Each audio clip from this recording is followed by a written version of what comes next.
negative attraction magnetron discharge. It's the walk-in freezer, and it's cold as hell.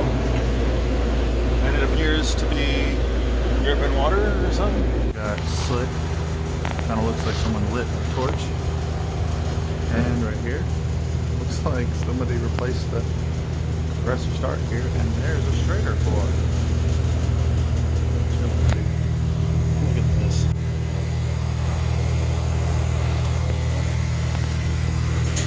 The compressor start. That's the chiller. And look at this old pressure control sitting here. Look at this.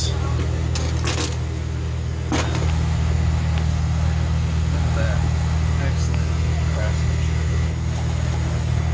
Oh, the defrost timer is just sitting there. Unreal, dude.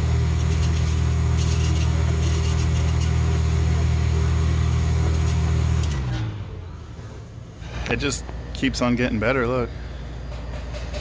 I'm just holding these wires together, man. It's electrical tape tied in a knot. So far, it seems like it's just a defrost issue.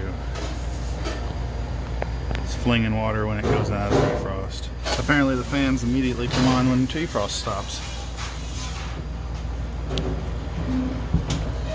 It'll be caused by the janktacular way it's wired. So now I get to wire it right. Oh, look at the TXV sensing bulb just hanging there. Impressively janky. All these wires are scorched. Really? The defrost heaters in here all funny.